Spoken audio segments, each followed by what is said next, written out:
저가 이 형편을 보고 일어나 그 생명을 위하여 도망하여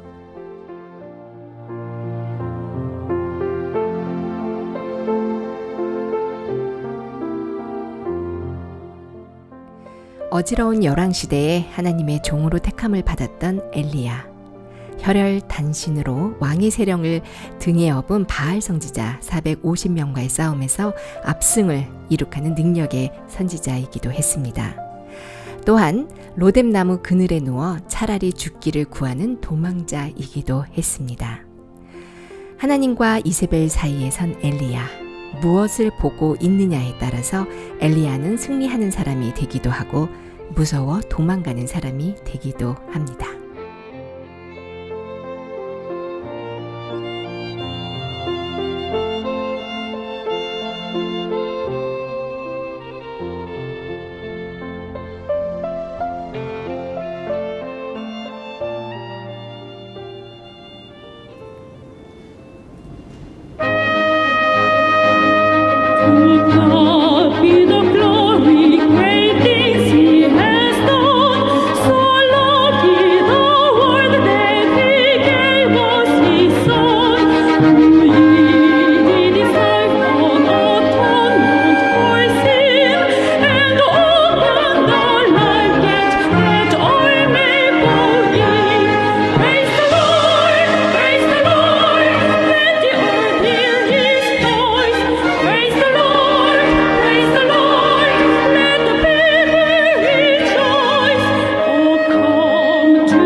그라시아스 합창단 메조소프라노의 반효진이 부른 하나님께 영광이었습니다. 안녕하세요. 마음의 창입니다. 오늘은 7월 28일 기쁜 소식 강남교회 주일 낮 예배 설교를 함께 나누어 봅니다. 본문은 열왕기상 19장으로 아합과 엘리야의 이야기입니다. 기쁜 소식 강남교회 이광호 목사님과 함께합니다. 목사님 안녕하세요. 안녕하세요. 보통 선지자는 누구의 아들로 소개되는 경우가 많던데요. 엘리야는 그의 아버지에 대한 소개 없이 호련히 나타나서 또 놀라운 능력의 삶을 살다가 또 호련히 회리바람을 타고 하늘나라로 사라진 선지자예요. 엘리야는 어지러운 열왕시대에 있어서 귀한 하나님의 종이었죠. 예, 그렇습니다. 구약의 가장 귀한 하나님의 종을 언급할 때 네. 항상 모세와 함께 등장하는 분이 엘리야라고 할 수가 있습니다. 네, 굉장히 독보적인 선지자인데요. 네네. 그렇게 능력 있던 엘리야가 오늘 본문에서는 완전히 시험에 들었어요. 예, 예. 하나님의 놀라운 능력을 행한 지 불과 아마 몇 시간인 것 같아요. 예, 그렇죠. 네, 두려움이 가득한 사람으로 돌변해 버렸어요. 예, 원인이 예. 무엇이었을까요? 성경은 정확하게 그 원인을 이야기하고 있는데 열왕기상 19장 1절에 첫째는 그 이세벨의 이야기를 들었습니다. 네. 예, 이세벨인데 내가 너를 죽이겠다. 네. 예. 그 다음에 이제 그 이야기를 듣고 19장 3절에 보면 제가 이 형편을 보고 그랬습니다. 네. 형편을 보면 누구든지 시험에 들게 돼 있습니다. 네. 근데 우리는 형편을 너무 자주 보죠. 네. 예, 엘리사가 그 전까지는 하나님의 음성만 듣고 하나님만 바라보고 하나님만 의지하여 달려나갔습니다. 그것은 네. 형편을 보지 않았다는 것을 의미하는 겁니다. 네. 그때는 정말 엘리야가 놀라운 능력의 사람이었습니다. 네. 바알 선지자 450명과 싸워서 하늘에서 불이 내려오고 네. 그들을 죽일 수 있었고 정말 너무너무 놀라운 그 하나님의 사람이었는데 어떤 사람도 예외 없이 사탄의 음성을 듣고 형편을 보면은 시험에 들 수밖에 없다는 사실을 우리에게 보여주고 있습니다. 네. 그래서 지금 이제 우리가 여름 캠프를 앞두고 있는데요. 여름 캠프에 가면은 정말 우리가 하나님 말씀을 듣다 보면은 너무 감사하고 기쁘고 행복하고 소망이 넘치고 정말 그렇습니다. 네, 맞습니다. 근데 우리 이규영 자매님 내려오면은 그 기쁨이 오래 가나요? 오래 가지 않더라고요. 그죠? 네. 예? 오래 가지 않아요. 그러니까 이제 자꾸 생각이 어떻게 흘러가느냐 하면은 그때는 참 기뻤는데 나는 좋았는데. 믿음이 이거밖에 안 되잖아. 예. 네. 그래서 왜 그렇지? 자꾸 이제 그게 심해지면은 어떤 병이 되느냐 하면은 에이, 수양에 가면 뭐해? 그때만 좋지. 뭐 갔다 와도 달라지는 게 아무것도 없는데. 네. 이렇게 흘러가거든요. 네. 왜 그렇게 되느냐 하면은 내려오면서 자기도 모르게 사탄이 형편을 보여주는 거예요. 네. 예, 제가 2015년 3월 5일에 금천에 교회를 개척했는데 전에 한번 이야기 드렸던 것 같은데 네. 일주일 전에 목사님이 저보고 거기에 형제 자매들 몇 명이 모이는지 한번 가서 모아봐라 하고 말씀하셨어요. 네. 그렇게 하니까 참 감사한 일인데도 5명이 딱 모여 있는 거예요. 네. 그러니까 뭐가 보이느냐 하면은 형편이 그렇죠. 보이죠. 형편이 쫙 보이는 거예요. 얼마나 또렷하고 분명하게 보이는지요, 형편은. 정말 공감되는데요. 네.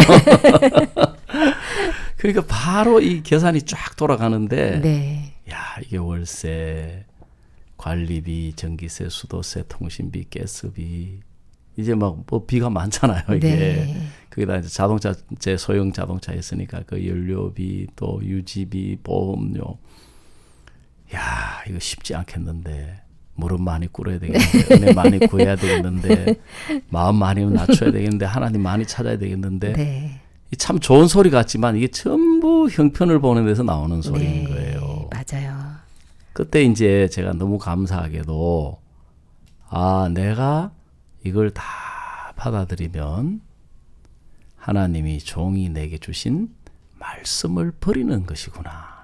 형편을 받아들인다는 것은 내 마음에 주신 말씀을 버리는 것이다. 그걸 모르는 네. 형제 자매들이 그걸 잘 모르는 것 같아요. 저도 좀 그랬었고. 네. 그러면서 내가 그때 처음에 개척을 제가 1986년도에 네. 경북 안동에서 했습니다. 안동에서. 예. 네. 그때는 2014년, 15년보다 훨씬 어려웠었거든요. 네. 왜냐하면 아무도 없었으니까. 그때는 또 저희 선교회가 많이 작았죠. 그렇죠. 네. 누구 말대로 누워있는 교인 한 명, 앉아있는 교인 한 명. 우리 집사람하고 태어난 지 몇 개월 안 되는 우리 지혜. 네. 그리고 이제 건물만 그때는 덩그러니 얻어줘가지고 네. 아무것도 없었어요. 네. 그러니까 이제 제 마음에 저도 모르게 전부 뭐가 보이겠습니까? 형편이 쭉 보이는 거예요. 네. 참 그때 이렇게 어려웠던 것 같아요. 마음에. 언제까지 어려우냐면은 하나님이 일하시고 역사하시고 열매가 나타나고 그때까지 어려워했던 것 같아요. 네. 그 제주도 또 이제 그 뒤에 갔거든요. 거기도 가서 보면 제가 참 우리가 이게 형편을 보는 눈이 너무 밝아요. 네. 창세기 3장에 선악을 알게 하는 실과를 먹고 이에 그들의 눈이 밝아 그랬잖아요. 네. 형편을 보면서 제주도 가가지고 제가 한동안 굉장히 어려웠었거든요.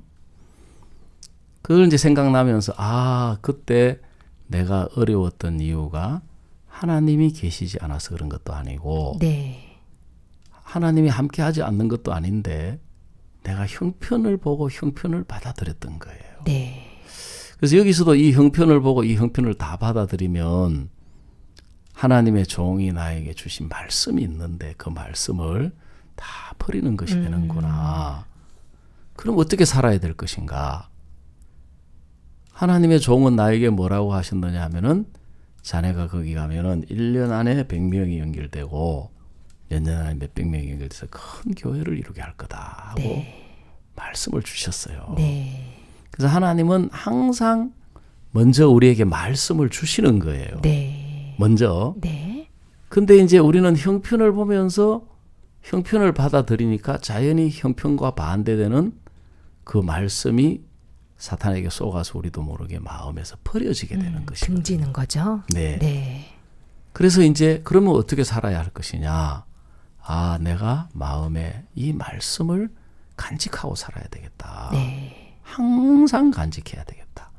그래서 일어나면서 그 생각하고 자면서 또 그 생각하고 설교 시간에 또 그 이야기 빠짐없이 했던 것 같아요. 제가 네. 한 번도 빠짐없이 부인회, 청년회, 장년회 그때 청년 이제 한 명 있었거든요. 네. 노처녀 35살.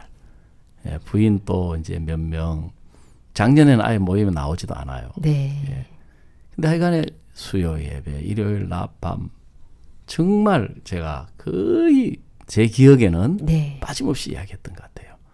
우리 눈으로 보는 우리 교회는 작은 교회지만 하나님 안에는 큰 교회입니다. 네. 목사님 마음 안에는 큰 교회입니다. 1년에 100명이 연결되고 그랬습니다. 네. 사실 그 형편으로 보면 1년에 100명 연결된다는 게 쉽지 않거든요. 그렇죠. 왜냐하면 우리 선교회에서 100명 되는 교회는 제법 큰 교회예요. 규모가.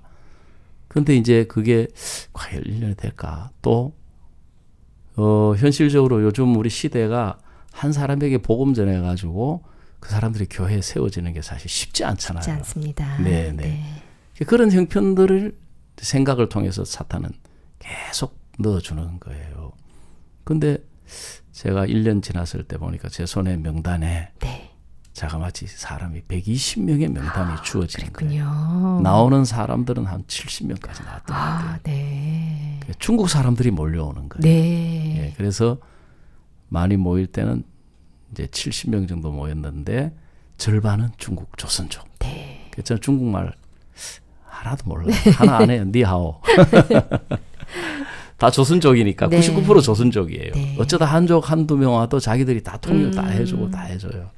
그래서 자칭 제가 네. 한중 합작교회 네. 목사가 되었습니다. 진짜 생각지도 못한 방법으로 하나님은 네. 또 당신의 능력을 행하셨는데요. 그렇습니다. 네, 그러니까 형편을 바라보는 눈을 돌려서 네. 네, 바로 하나님의 말씀을 바라보는 것이죠. 그렇습니다. 이 중간에 사도행전 16장 로마로 가던 사도 바울의 이야기도 잠시 등장했습니다. 예. 우리가 어떤 마음을 선택하느냐에 따라 우리의 마음 그리고 우리의 삶까지 지배한다는 것을 가르쳐주는 말씀이죠. 예, 예. 우리가 이제 사탄은 우리 이제 두 가지가 항상 우리에게 두 가지가 맞물려 있는데 하나는 하나님의 역사와 사탄의 역사. 네, 앞에서도 이야기를 드렸지만 엘리야에게도 하나님의 역사가 있었고 사탄의 역사가 있었는데 이 시험에 들거나 감사하지 못하는 사람은 얼핏 보기에는 형편 같지만 사탄의 음성을 듣고 사탄의 그 보여주는 네. 형편을 보게 됩니다. 네, 근데 반대로 이제 소망 가운데 감사한 가운데 사는 사람은 형편이 꼭 좋아서가 아니고 하나님을 바라보게 되고 하나님의 음성을 듣고 하나님이 보여주시는 것, 하나님이 보여준다는 것은 말씀 속에 있습니다. 네, 말씀 안에 있는 것을 바라보는 사람입니다.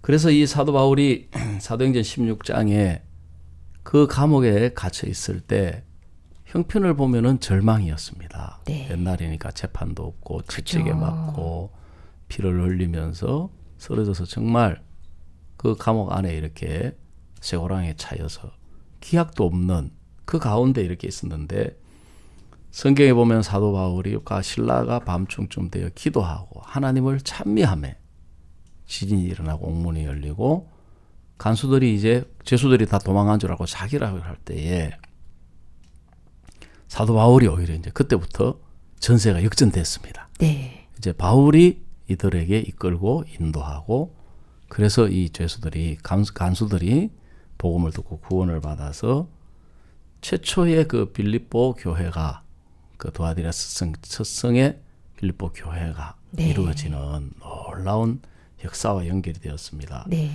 그래서 이제 우리가 똑같은 것도 어떤 시각으로 보느냐에 따라서 전혀 달라집니다. 창세기 예를 들어 35장 16절에 보면은 야곱의 아들 라헬이 출산을 하다가 베냐민 마지막 아들 베냐민 12번째 아들을 낳다가 죽게 되었습니다. 네. 그때 이 라헬이 이제 그 아들의 이름을 베논이라고 지었습니다. 네. 형편에 딱 맞는 이름이죠. 그렇죠. 베논이는 슬픔의 아들. 아기를 낳는데 저는 여자가 아니어서 아기를 낳는 그 감정이 어떤지는 잘 모르겠지만 네. 엄마가 죽어간다. 얼마나 슬퍼요.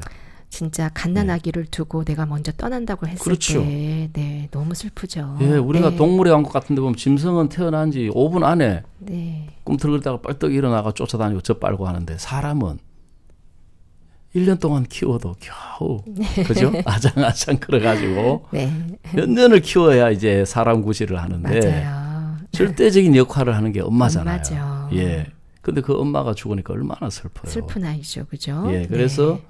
이 베논이라고 이름을 지었는데 근데 그때만 해도 이제 야곱이 하나님과 동행하면서 좀 믿음이 있었던 시절이어서 네. 야곱이 얼른 이름을 아니다. 베냐민이다 하고 오른손의 아들이다. 네. 이름을 바꾸었습니다.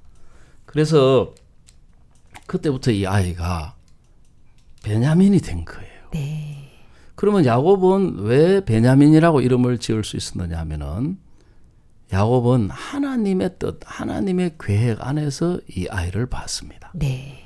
하나님이 자기의 할아버지 아브라함, 자기 아버지 이삭에게 주신 약속을 야곱에게 줘서 네. 하늘의 별처럼 바다의 모래처럼 자손을 번성케 하는데 그래서 야곱에게는 아내를 4명을 주고 자식을 12명을 줬습니다. 그래서 이 아들도 그 하나님의 섭리 안에 네. 그 약속 안에 그 계획 안에서 주어진 아들이기 때문에 한 지파를 이루고 한 민족을 이룰 거다. 네. 그래서 베냐민이다. 자, 우리가 한번 생각을 해보십시다. 베논이라고 이름을 지었다면 그 아이는 평생을 베논이로 살았을 것입니다. 네. 베논이가 돌잔치한다. 슬픔의 아들이 돌잔치한다. 슬픔의 아들이 학교 간다. 슬픔의 아들이 졸업한다. 슬픔의 아들이 결혼한다.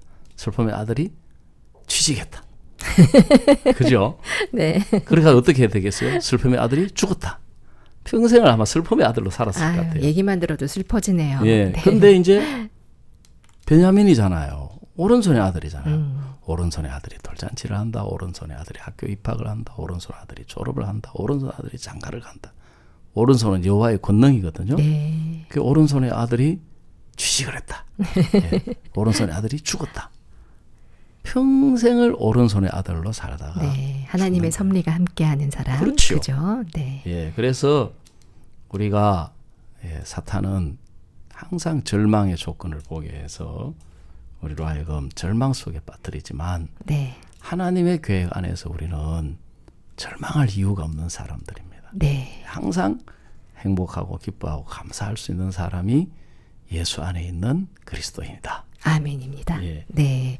감사의 조건을 바라보느냐, 절망의 조건을 바라보느냐는 큰 차이를 낸다라고 말씀을 해주셨어요. 예. 사도 바울은 태풍이 불어도 또 독사에게 물려도 그것이 다 감사한 일로 바뀌어 있는데요. 네. 사도 바울은 믿음이 세니까 다 이겨나가는 것 같은데 예. 우리들은 그만한 믿음이 없지 않나? 이런 생각도 들어요. 예, 예. 근데 그 생각 자체가 잘못된 네. 거예요. 근데 조금 더 세잖아요. 아니에요. 사도 바울. 아니에요? 아니에요. 네. 예. 그래서 믿음을 못 가지는 거예요. 그래서 성경 야고보서에는 엘리야는 우리와 성정이 같은 사람이라 그랬거든요. 아, 그 말씀이 있었군요. 네. 네. 엘리야도 우리와 똑같은 사람이잖아요. 시험 들었잖아요. 네. 그 여자 말 한마디 듣고 그래가지고 죽여주세요. 목사님도 이야기하셨잖아요. 그냥 죽으면 되지 또 뭘 도망가가지고 죽여주세요는 또 왜 네. 죽여주세요. 그 제가 이렇게 지리를 한번 보니까 네. 도망가도 엄청 멀리 도망갔더라고요. 그럼요. 왜 도망을 가요? 죽여달라 하면서. 네. 그냥 죽으면 되지. 네. 여자가 죽이려고 하는데. 그러니까 이제 그 우리가 사도행전 그 3장에도 보면은 베드로가 안전뱅이를 일으켰어요. 나사렛 예수 그리스도 이름으로. 근데 그 뒤에 많은 사람들이 베드로와 요한을 주목했을 때 베드로가 뭐라고 이야기했느냐 하면은 예루살렘 사람들아 왜 우리 개인의 권능과 경건으로 이 사람을 그렇게 한 것처럼 왜 우리를 주목하느냐 그랬어요. 네. 그 사람들은 다 대부분 그리 생각해요. 저도 그랬어요. 목사님은 믿음이 좋아. 목사님은 신령해. 목사님 복음을 사랑해. 그런데 반대로 또 뭐라 그래요? 나는 저런 믿음이 없어. 네. 나는 저렇게 못 살아. 나는 복음을 저렇게 사랑하는 마음이 없어. 굉장히 겸손한 이야기처럼 보이지만 그게 절대 겸손한 게 아니에요. 네. 신앙을 정확하게 몰라서 그래요. 몰라서 그렇다. 예. 네. 그게 목사님이 아니고 목사님 안에 살아계신 예수님이시다. 네. 예. 그 예수님의 마음이에요. 예수님이 나타나신 거예요. 네. 그래서 베드로가 한 이야기도 그 이야기예요. 왜 우리 개인의 권능과 경건으로 우리가 이 사람을 그렇게 하죠? 우리를 주목하느냐? 그 말은 내가 아니다. 내 안에 살아계신 예수 그리스도다. 네. 자, 베드로는 어떤 사람이었습니까? 결론적으로 예수님을 3번 부인하고 예수님을 버리고 네. 예, 시험이 들어서 어디로 갔냐면은 옛날로 돌아갔습니다. 네. 물고기를 잡으러 갔습니다. 왜냐하면은 내가 무슨 사람 낚는 어부야. 나는 물고기 잡는 어부야. 또 이제 베드로라는 뜻은 반석이거든요. 네. 내가 무슨 반석이야. 나는 돌멩이야. 그래서 이제 물고기 잡으러 갔던 거예요. 네. 근데 이제 예수님이 찾아와 주셔서 그 예수님을 3번 부인하고 예수님을 버린 그 베드로 안에 예수님이 성령으로 네. 살아 계셨던 거예요. 네. 예, 그런 것처럼 사도 바울도 자기는 뭐라고 이야기하냐면 나는 사도라 칭함을 받을 수 없는 사람이다. 왜냐하면 교회를 핍박하고 예수 믿는 사람을 죽인 악한 사람이다. 대적자다. 네. 근데 바울 안에 예수 그리스도가 능력으로 살아 계셨습니다. 네. 그래서 예수님이 역사를 하신 것인데 네. 바로 그 베드로 안에 살아계시던 예수님, 바울 안에 살아계시던 그 예수님이 지금 우리 박 목사님 안에도 살아계시지만 우리 이규영 자매님 안에도 살아계시고 네. 제 안에도 살아계시고 이 방송을 듣는 거듭난 모든 사람들의 마음 안에 성령으로 동일하게 살아계시는 것입니다. 아멘입니다. 예, 그래서 목사님이 그 김충환 목사님 예를 들어서 말씀해 주셨지 않습니까? 그 병실에 갔을 때 완전히 사망의 분위기에 사로잡혀 가지고 있었을 때 목사님이 생각하신 것은 예수님이 만약 이 자리에 오셨다면 예수님하고 연결시켜서 네. 생각을 시작하는 것이 그렇군요. 신앙의 시작점입니다. 아, 그렇군요. 네. 결코 어렵지 않아요. 그죠? 네, 네. 예수님과 네. 연결시켜서 생각을 시작하는 데서부터 신앙이 출발이 된다고 할 수 있습니다. 네. 하나님은 엘리야에게 또 사도 바울에게 일하신 것처럼 이 시대에는 우리를 통해 일하시기를 기뻐하신다고 말씀하셨습니다. 네. 이 하나님의 마음을 가로막는 우리들의 생각은 어떤 것이 있을까요? 목사님이 이야기하셨죠. 망하고 싶으면은 나는 안 될 거야. 나는 망할 것 같을 거야. 그렇게 생각하라고 했습니다. 네. 창세기 16장에도 사라에게 여호와께서 나의 생산을 허락지 아니하셨다. 하나님 일 안 하는 사람은 왜 하나님 일 안 하느냐 하면은 하나님 나에게 일 안 하시는 것 같아. 예, 그 생각, 네. 그 생각이 바로 하나님의 역사를 가장 가로막는다는 걸 알아야 되는 것입니다. 네. 그래서 어떤 형편, 어떤 어려움 속에 있을지라도 예수님이 나와 함께 계시기 때문에 그 내 안에 살아계신 예수님을 찬양하고 기뻐하고 감사하고 하나님께 영광을 돌리면 하나님이 놀라우게 우리 속에 살아서 역사하시게 됩니다. 네. 감사합니다. 하나님은 항상 우리와 함께 계십니다. 네. 기쁜 소식 강단교회 이강 목사님 감사합니다. 예, 감사합니다. 모든 것이 문제없네. 그라시아스 합창단이 부르는 만보 싸와싸와 들으시고 저는 2부에서 다시 뵙겠습니다.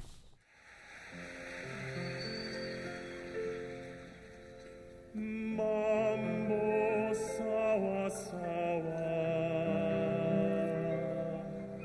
만보 싸와싸와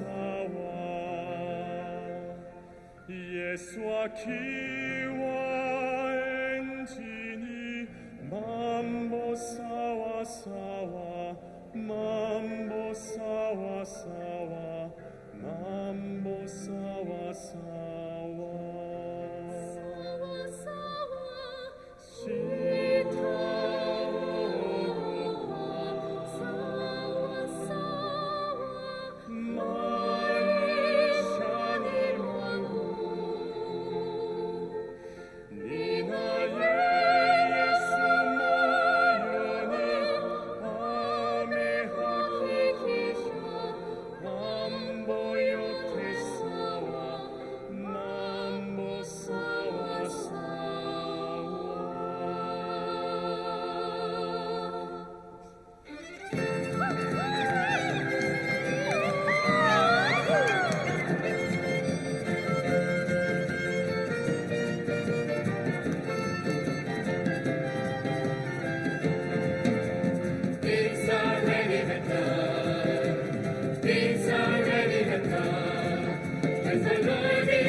예루살렘 라디오 마음의 창 2부입니다.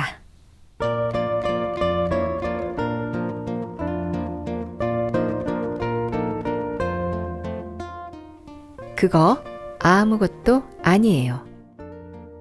교회에서 남편을 만나 가정을 꾸리고 있는 자매입니다. 최근 남편과의 갈등이 잦아졌는데 신앙 문제도 얽혀 있어서 사연을 보냅니다. 결혼 4년 차에 접어든 우리 부부는 요즘 자주 다툽니다. 이유는 특별한 것보다 그동안 신혼이라고 참아왔던 성격과 생활 습관 차이를 더 이상 못 참아서인데요. 부부가 한 번도 안 싸울 순 없으니까 싸우는 것 자체가 문제라고는 생각하지 않았어요. 그런데 남편이 이 모든 걸 전부 다 교회 목사님에게 가서 일러 바치는 거예요. 전부터 남편이 목사님과 상담을 자주 하는 건 알았어요. 고민이나 문제가 생길 때 인도를 받는 건 좋으니까 좋은 습관이라고 생각했는데 지금은 상담을 한다는 명목으로 목사님을 찾아가서 시시콜콜 이래서 싸우고 저래서 싸우고 다 이야기하는 거예요.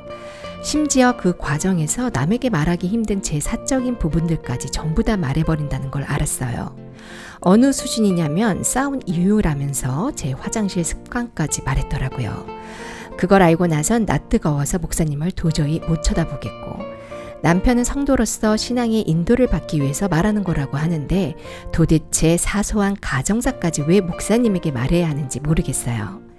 이것 때문에 남편과 최근 더 싸우고 있어요. 저는 목사님에게 그만 말해라. 남편은 아니다. 말해야 한다. 대체 어디에서 선을 그어야 할까요?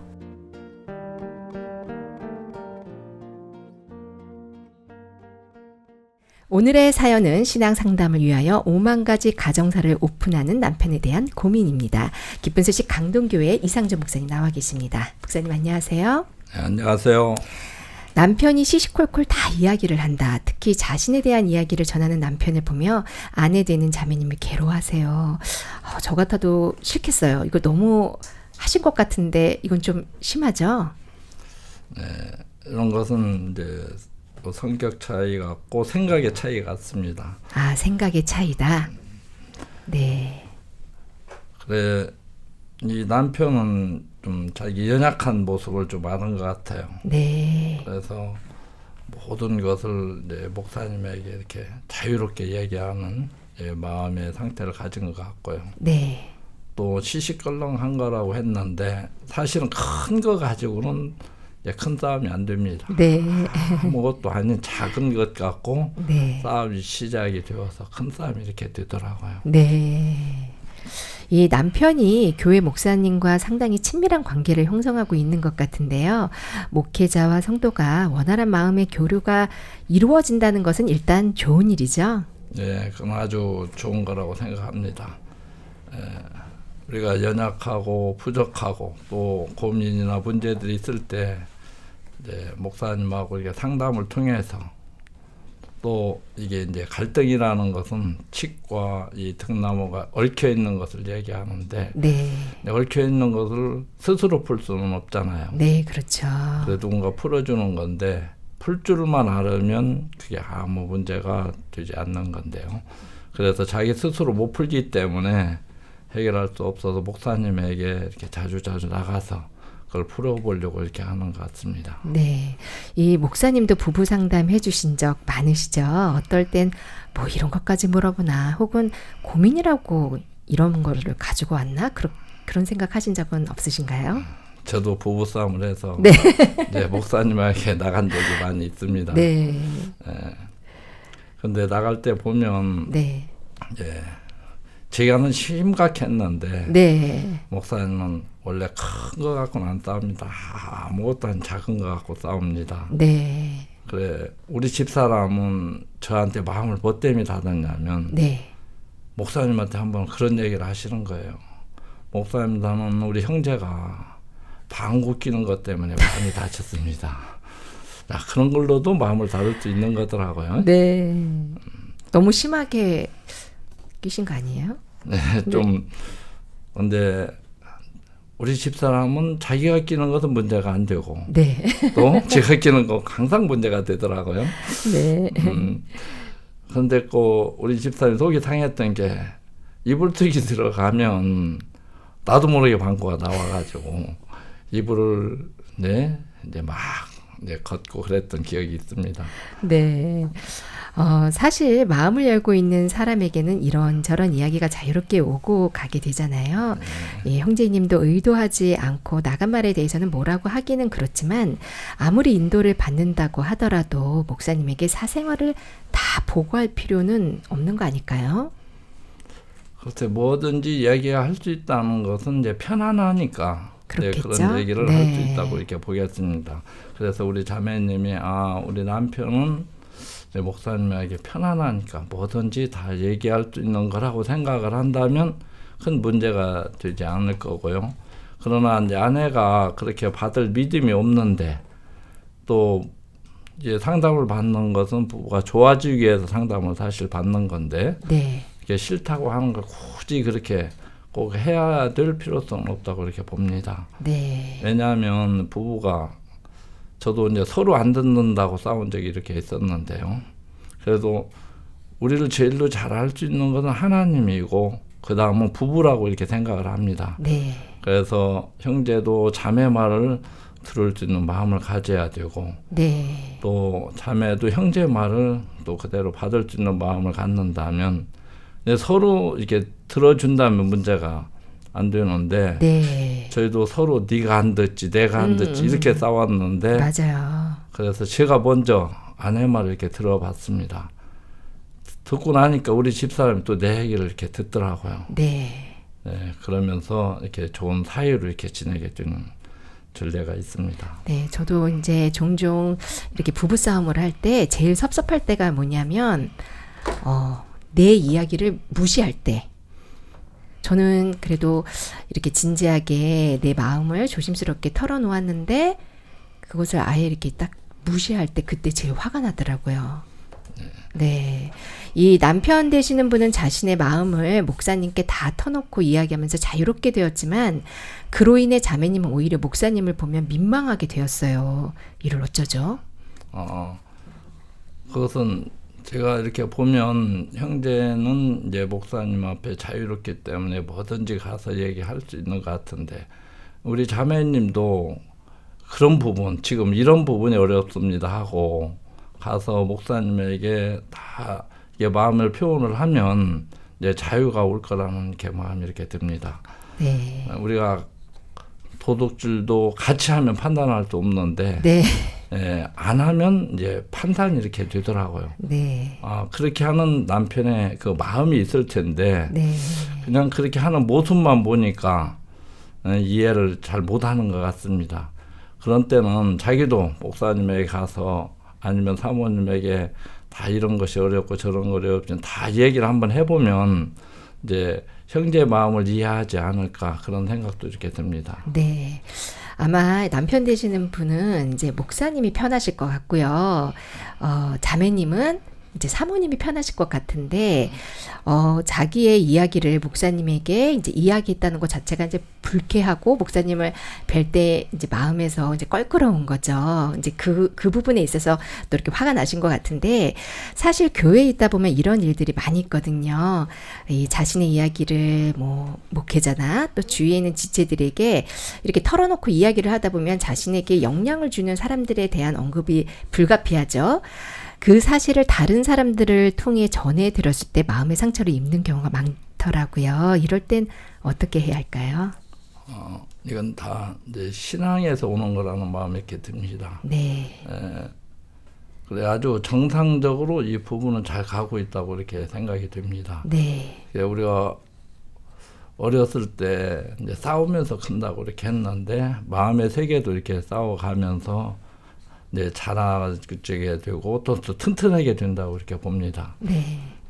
그래서 우리가 이 교회 안에서 결혼을 했기 때문에 지금 먼저 이 하나님으로 말미암아 되어진 것이 인정이 된다면 어떤 문제가 와도 하나님을 이렇게 그 안에 넣고 풀어간다면 너무 쉽게 이렇게 풀어질 거라고 봅니다. 네. 우리가 이 세상을 살아가다 보면 참 억울한 소리도 듣고 누명도 이렇게 많은 이야기를 이렇게 듣는데 세상적으로 풀려면 절대 이렇게 풀어질 수 없지만 네. 또 이런 남편을 하나님이 주셨고 또 이런 소리를 왜 내게 듣게 하실까? 네, 다윗은 시므이를 통해서 저주를 하게 할 때 그 요압이 가서 죽인다고 하는 것을 딱 막더라고요. 네. 하나님이 내게 저 시므이를 통해 듣게 하는데 왜 그러냐? 근데 하나님으로 들으니까 받으니까 사람과 CCB에서는 다 벗어나시는 걸 볼 수가 있습니다. 네. 목사님도 이렇게 교회에 계시면서 이런 경우가 있었나요?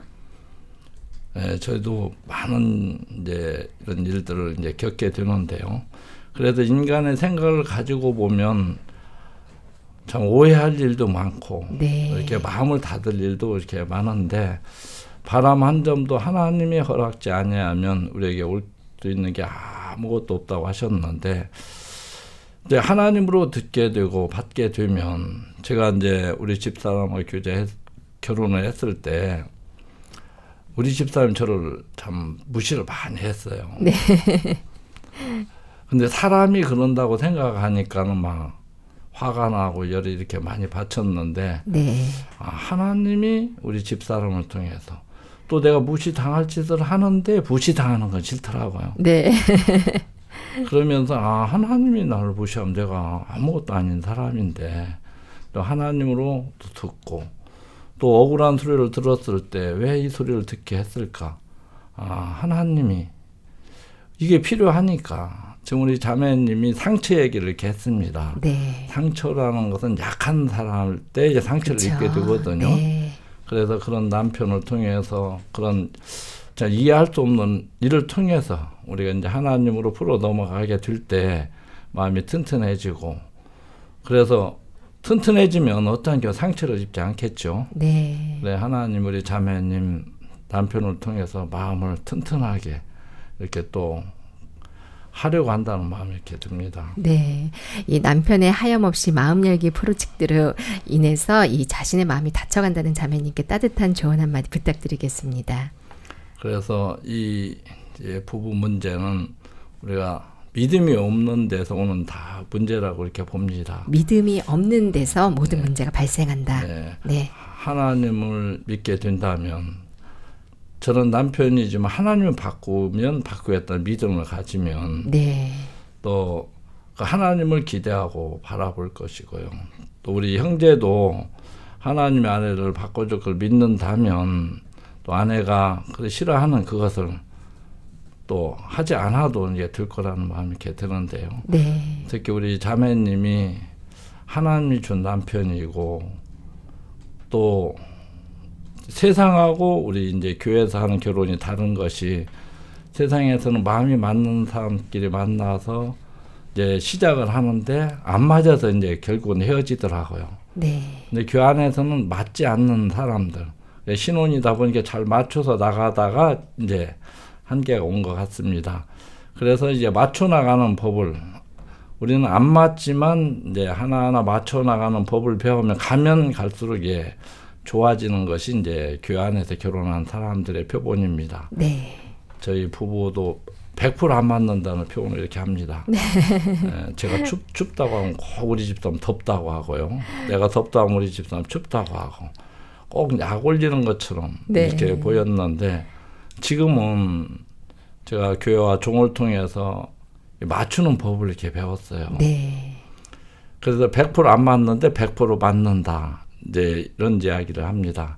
그래서 이러한 이제 믿음의 세계를 우리 자매님에게 가르쳐 주시려고 이런 일들을 하나님이 필요해서 허락했다는 마음이 듭니다. 네. 그래서 결혼을 하게 하신 분도 하나님이고 이런 일을 허락하신 분도 하나님이라는 게 인정이 된다면 그 하나님을 바라보게 된다면 그 하나님으로 우리 자매님이 또 마음도 튼튼해지고 믿음의 사람으로 살아가게 될 거라고 생각을 합니다. 네. 나와 너무 다른 남편, 나와 너무 다른 아내. 하지만 온전히 하나가 될 수 있는 공간은 바로 하나님이라는 말씀을 전해주신 오늘 함께 해주신 기쁜 소식 강동교회 이상진 목사님 감사합니다. 네, 감사합니다.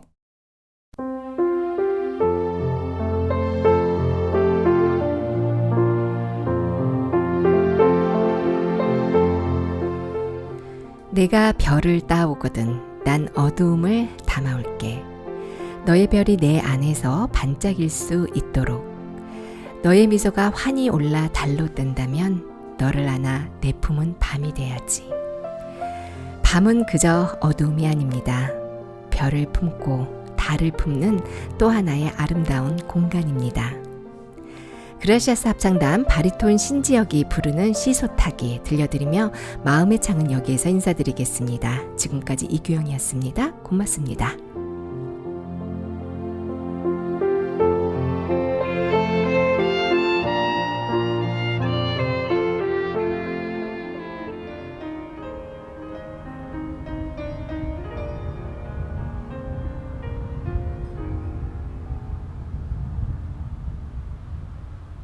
해진 저녁 텅 빈 골목을 너와 둘이 걷다가 어릴 적 추억으로 찾아낸 조그만 놀이터 외들